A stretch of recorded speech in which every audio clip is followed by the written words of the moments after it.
Good evening. Welcome to WSBI, your resource for success podcast program, where you get to meet inspiring women-owned businesses from across the country.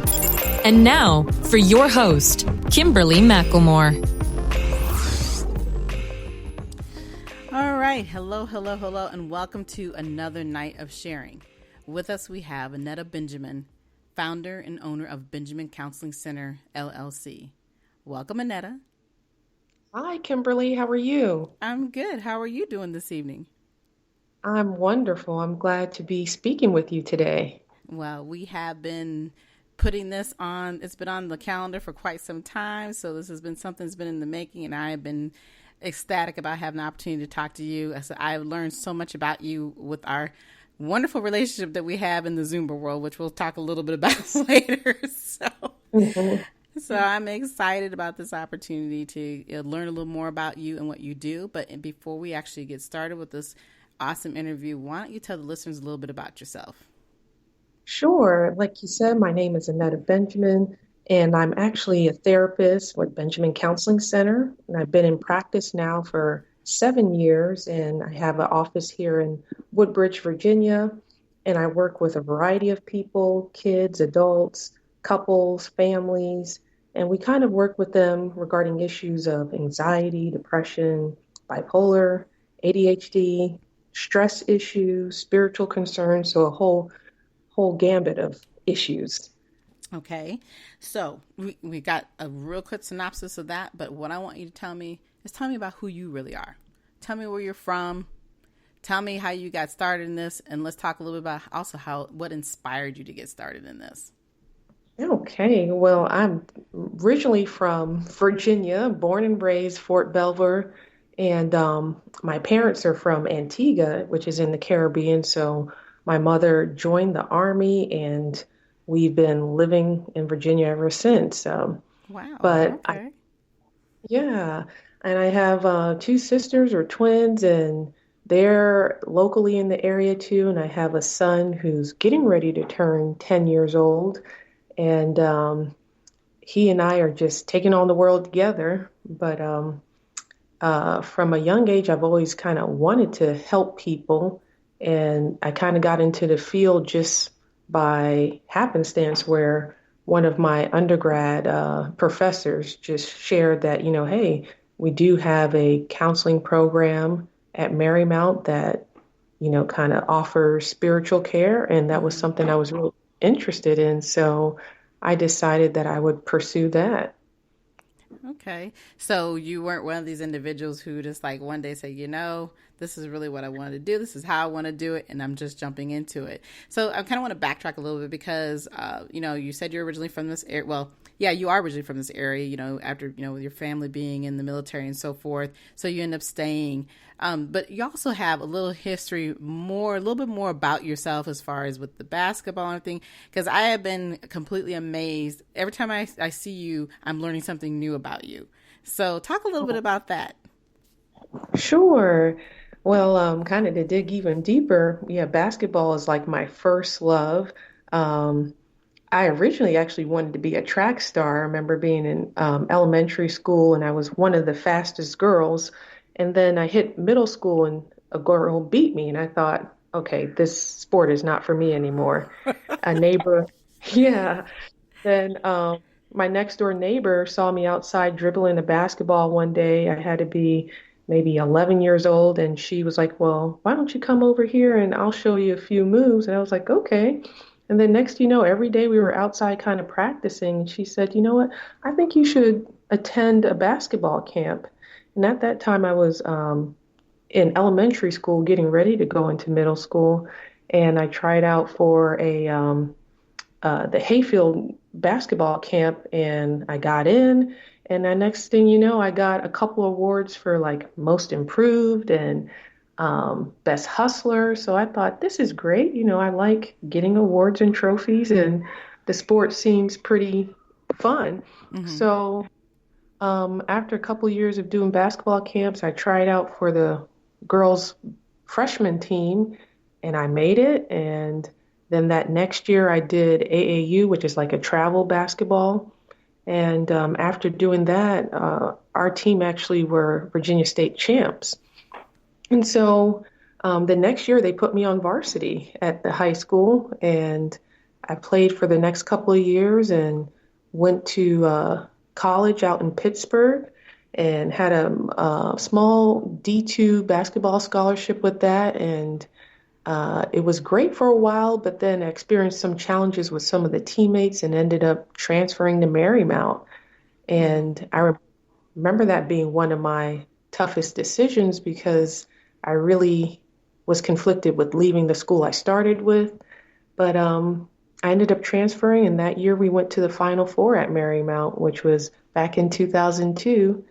And it was great. I did 2.5 years at Marymount, and recently I was inducted into the Hall of Fame last year um, for Marymount women's basketball.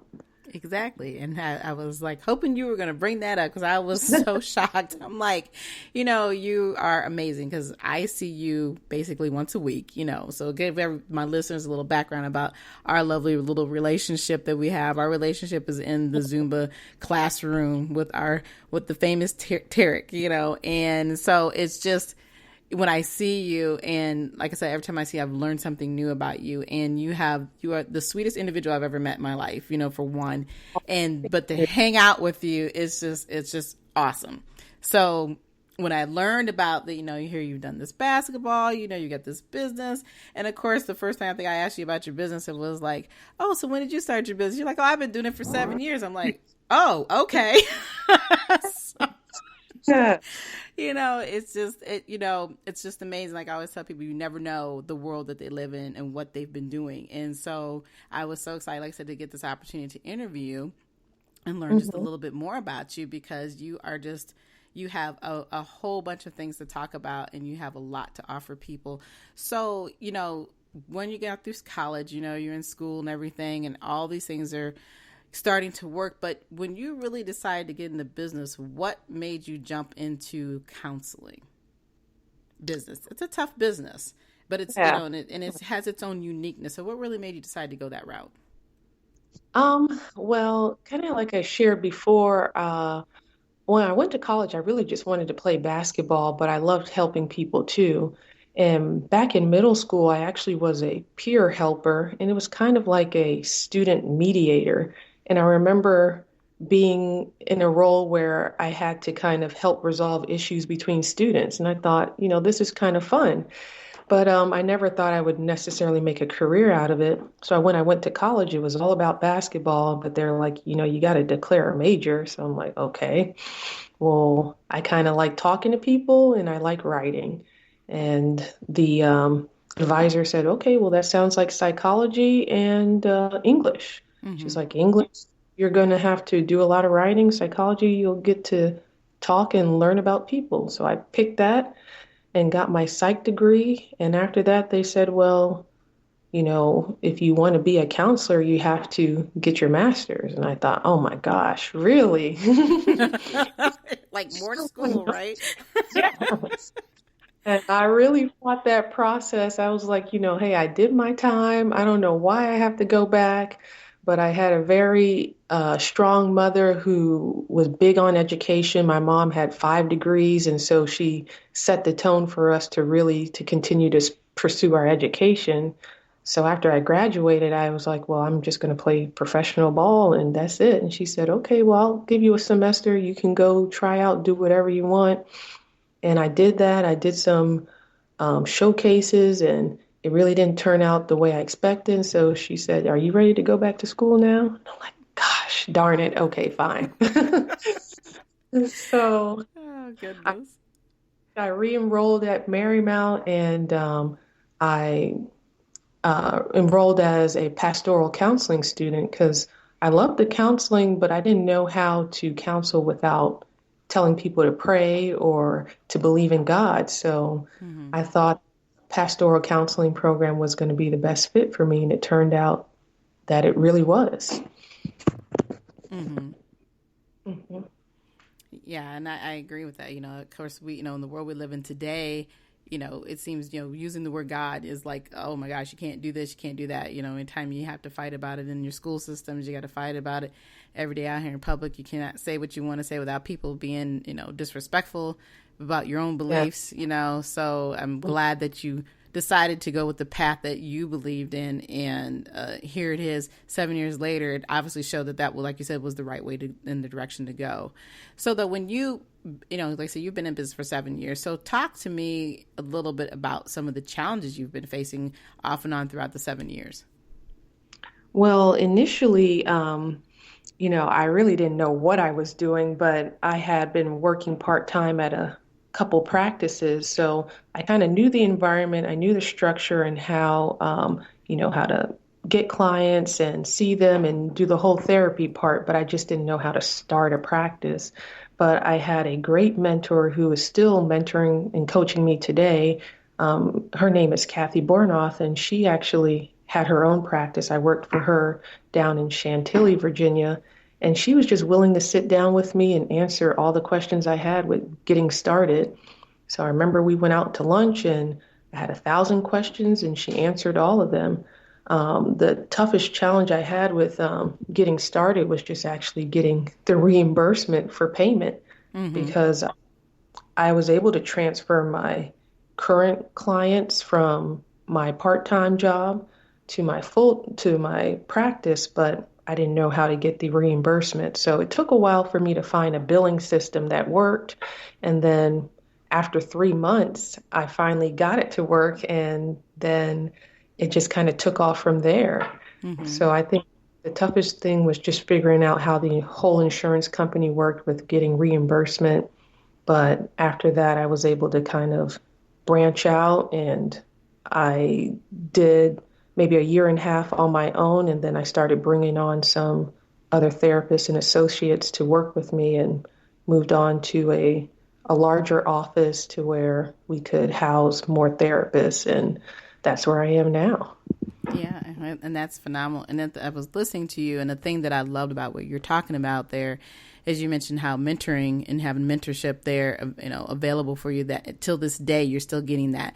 And that's a lot of the things that people miss and don't utilize in business, because they think, I've made it, I don't need that anymore. You need that consistently. We all need that as business owners. One thing I like too that you also mentioned, the fact that, hey, I know my craft, I know what I'm doing, but there was other pieces that a lot of times we don't understand about business, but at least you had enough wherewithal to say, you know what, if I'm going to be successful at this, I need to get help. I need to figure out how this is going to work in order to continue to be successful.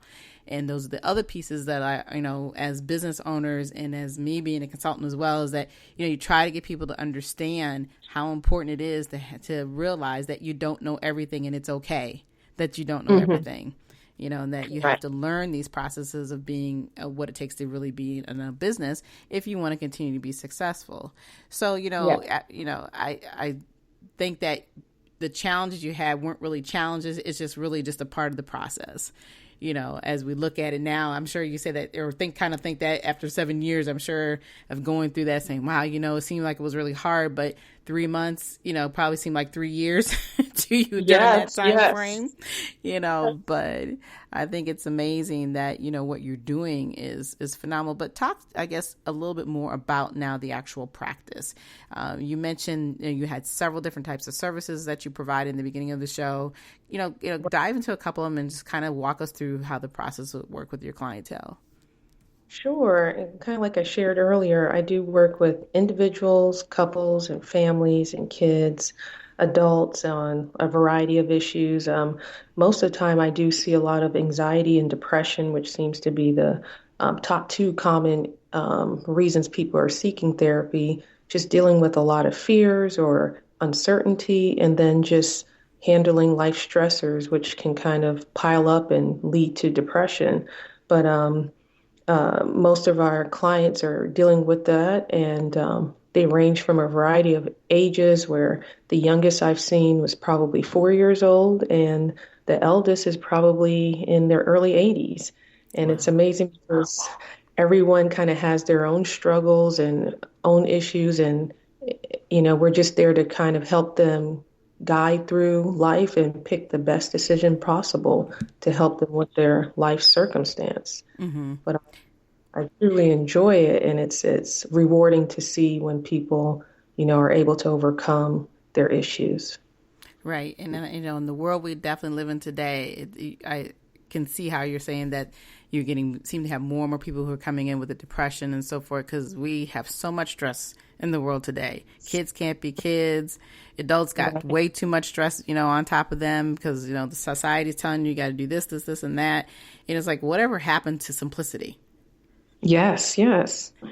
Yeah, it is a lost art, and I think we take on so much in our lives, and we want to be, the hero in every area, and sometimes we just have to slow down to just live life instead of trying to please everyone else or trying to obtain certain titles that don't mean anything at the end of the day.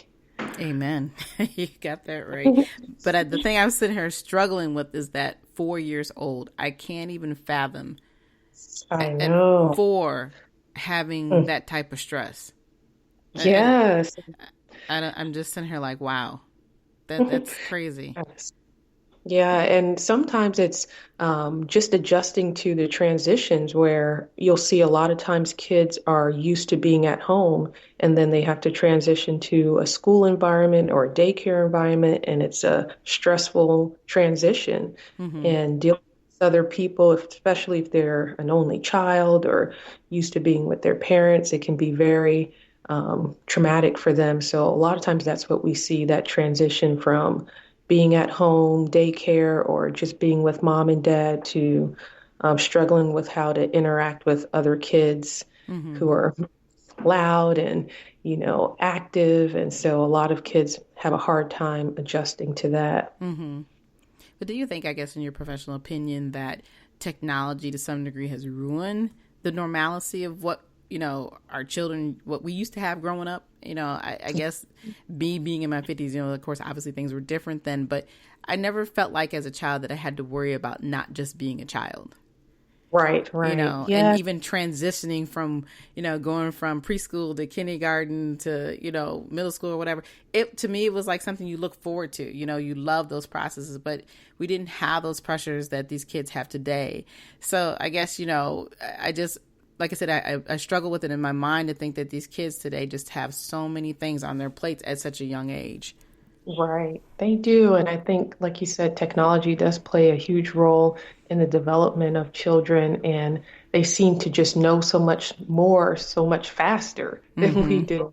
And I think because they're exposed to a lot more early on and just, having access to iPads and cell phones and the internet, it's like they can gain as much information as they want. So I think a lot of times there's more expectations or difficulties with behavior just because kids have a lot of options now versus back then where it's like, hey, you're just going to go to school, you're just going to learn. And now Mm-hmm. they option to, well, can I stay home? Can I just go on the computer and figure it out myself? Well, why do I have to go to school?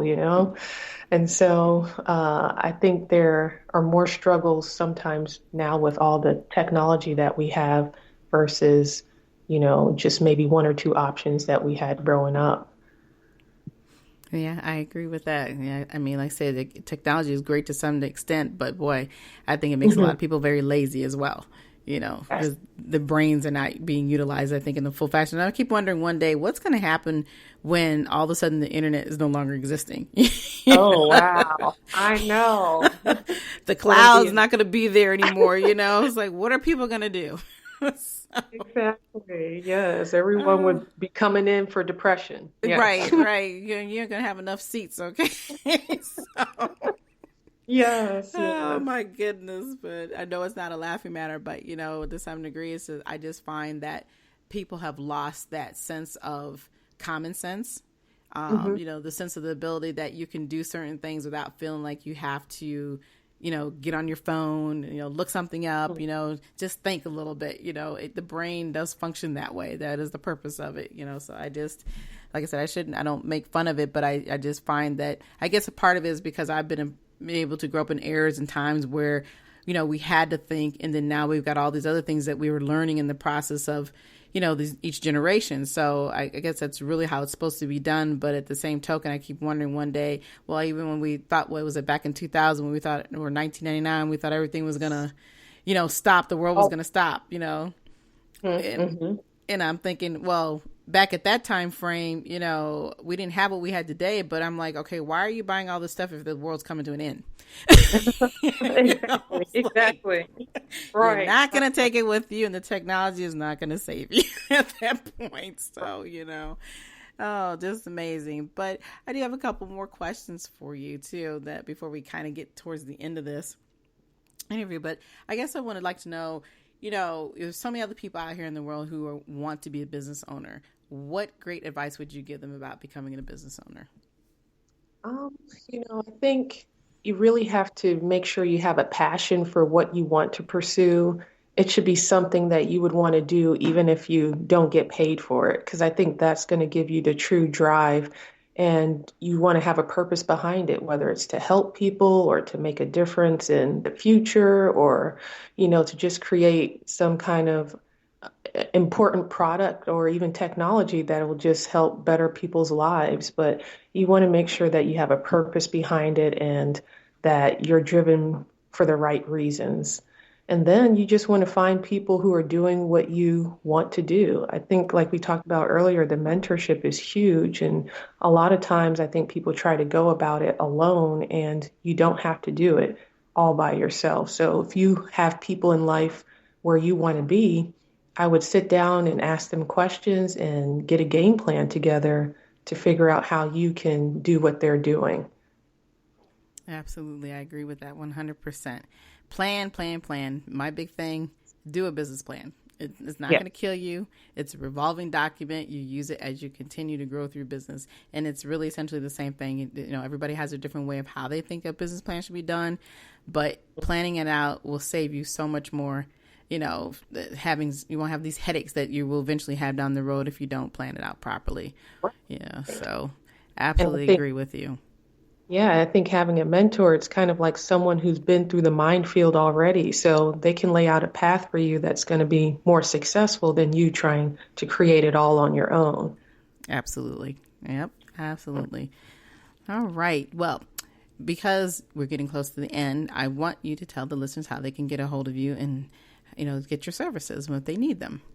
Sure. Like you said, we are located in Woodbridge, Virginia, and our office name is Benjamin Counseling Center. You can go to our website, which is benjamincounseling.com. And then we also have a Facebook page, which is Benjamin Counseling Center, where I often have different resources and updates and different tools that we're using in our practice to help improve people's lives. And that's our slogan, actually, Benjamin Counseling Center, empowering, encouraging, and improving lives. All right. Thank you so much for coming on my show tonight. Do you have any last words? I would just encourage everyone to just dream big. And if you have a dream and a goal, you just put the work ethic behind it and find people that can help you, and the world is yours. Amen to that one. Again, like I said, I really, truly appreciate you coming on my show tonight. I know you have a very busy schedule. And for everyone else, remember we are on iHeartRadio every Thursday evening at 7 p.m. Eastern Time. Until the next time, you all enjoy the rest of your evening. Thank you and good night. Good night, everyone. We will be back next Thursday evening at 7 p.m. Follow us on Spreaker, www.spreaker.com/user/WSBI. View our new WSBI website anytime at www.wsbillc.com and on Facebook, Twitter, YouTube, LinkedIn, and Instagram.